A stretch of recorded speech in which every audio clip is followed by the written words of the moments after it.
Hello guys, ഇത് നമ്മളെ ചെറുപ്പത്തിൽ തള്ള നഷ്ടപ്പെട്ടിട്ട് നമ്മളെ തറവാട്ടിൽ നിന്ന് അവിടുത്തെ വീടിൻ്റെ മേലെ ടെറസിൽ വളർന്നിരുന്നതാണ് ഈ രണ്ടെണ്ണം.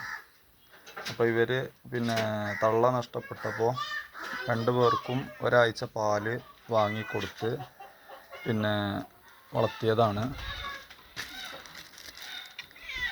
ഇപ്പോൾ തറവാട്ടിൽ നിന്നാണെങ്കിലും എപ്പോഴും നമ്മളെ വീട്ടിൽ വന്നുകൊണ്ട് സിറ്റ് ഔട്ടിൽ അങ്ങനെ കിടക്കും രണ്ടാളും.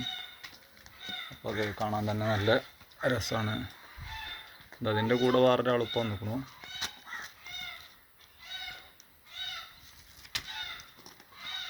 നല്ല സ്നേഹമല്ല അണക്കല്ല പൂച്ചകളാണ്. ഒരാളെ തൊടാനിതാ, ഇവനെ തൊടാനാക്കൂല. ഇവനെ തൊടുമ്പത്തിന് ആൾ ചാടുകയാണ്. അത് ചെറുപ്പത്തിലെ അങ്ങനെയാണ്, അങ്ങനെ തൊടാൻ സമ്മതിച്ചില്ല, പേടിയാണ്. ഇവനായാലും വേണ്ടി നല്ല അണക്കവും കാര്യമാണ്. ഇപ്പോൾ കുട്ടിയാകുമ്പോൾ തന്നെ അങ്ങനെയാണ് കേട്ടോ, തൊടാൻ പേടിയാണ്.